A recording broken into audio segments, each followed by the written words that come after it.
Senhoras e senhores, queridos irmãos seguidores da TV Tonhão, o questionamento de hoje de uma pessoa que não quer se identificar é muito polêmico, mas muito gostoso de estudar, realmente, e oportuno para que conversemos sobre esse assunto.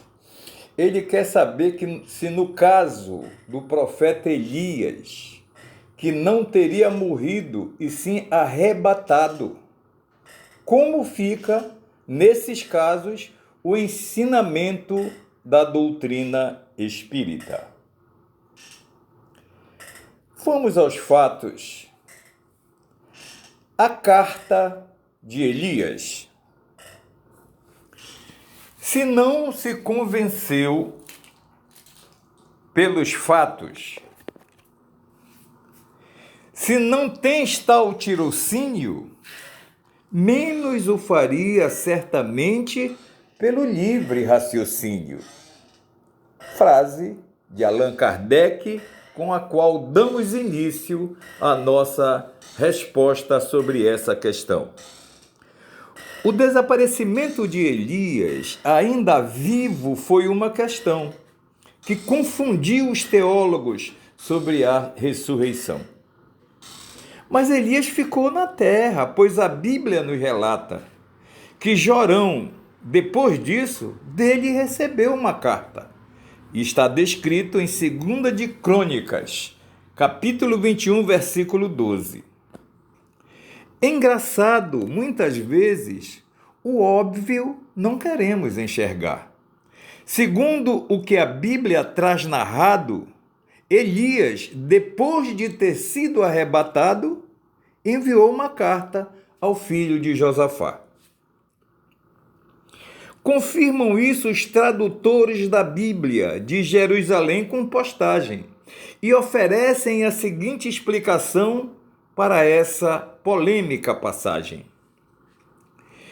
De acordo com a cronologia de 2 de Reis, Elias tinha desaparecido de lá antes do reinado de Jorão de Israel e, portanto, antes do rei de Judá. Isso está descrito em 2 de Reis, capítulo 2, versículos 3 e 2 de Reis, capítulo 8, versículo 16. O que há de extraordinário nisso? Se a passagem aqui prevista for verdadeira e aqui os defensores da inerrância bíblica ativa não podem aceitar de outro modo, pois estamos diante de duas alternativas. A primeira, que Elias não foi arrebatado nem nada, já que foi dito que tempos depois ele enviou uma carta.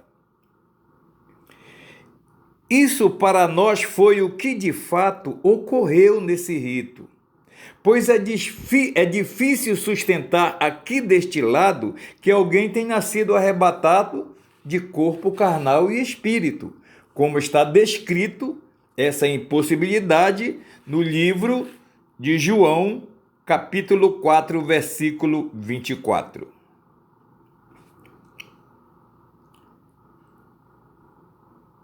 Pois é o Espírito que dá vida, sem o qual a carne fica ao léu, e não serve para nada. A carne e o sangue é separada, e não podem herdar o reino dos céus. Isso, além de João, capítulo 6, versículo 63, está também em 1 de Coríntios, capítulo 15, versículo 50. Não há como compatibilizar. A própria Bíblia nos ensina o corpo físico na dimensão espiritual, e a segunda alternativa é natural, pois não há exceção nas leis divinas. Elias morreu, como irá acontecer com todos os seres humanos em geral.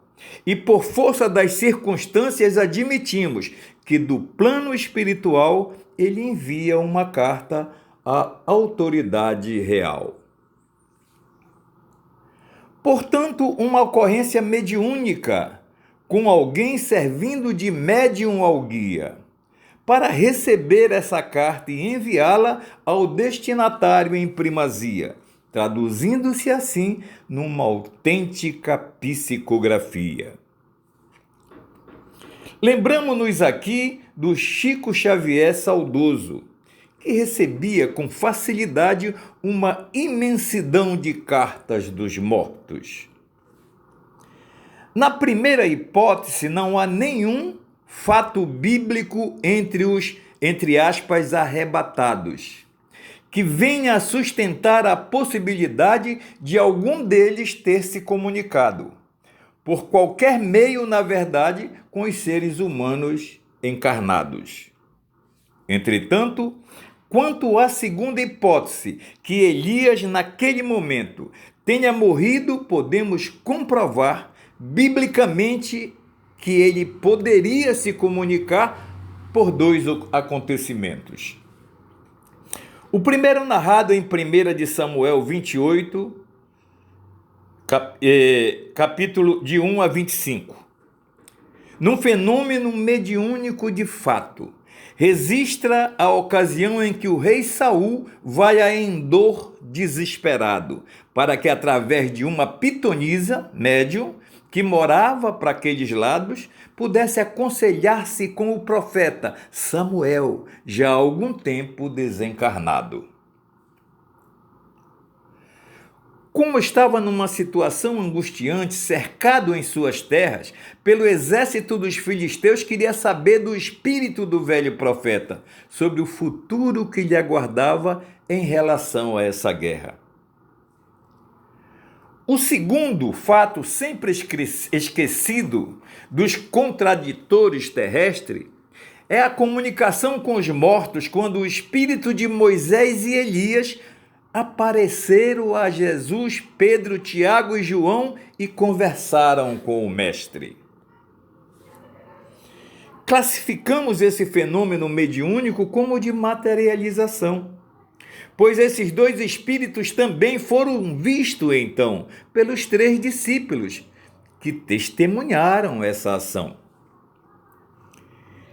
E que, ao que tudo indica, eram médiuns, doadores da energia necessária para a produção do fenômeno que nós chamamos de ectoplasma.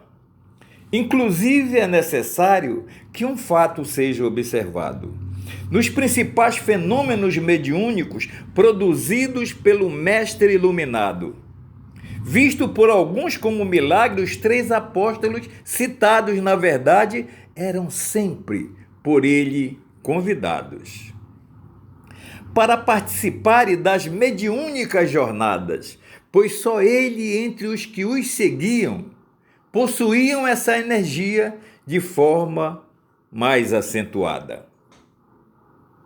Há ainda um outro evento que não teria como ser negado: o acontecido com o próprio Jesus, que depois de morto e ressuscitado, comunicou-se ainda com o seu apostolado. E plagiando o que o apóstolo Paulo aos Coríntios pregou: se os mortos não se comunicam, também Cristo não se comunicou. E se Cristo não se comunicou, pois é, ilusória seria a nossa fé, segundo o apóstolo Paulo ensinou.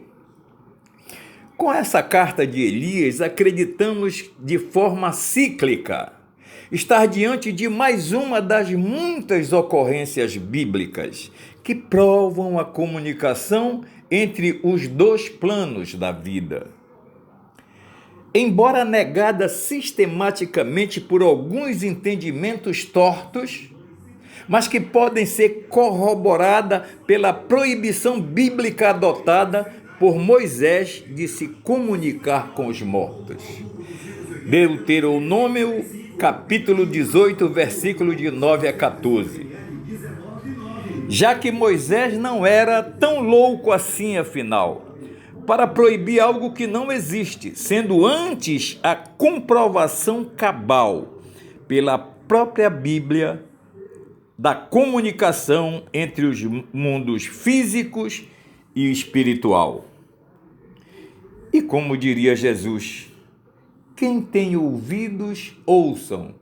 Afinal, muito obrigado pela atenção, espero ter respondido o questionamento e contribuído com o seu entendimento para essa questão. Bom dia!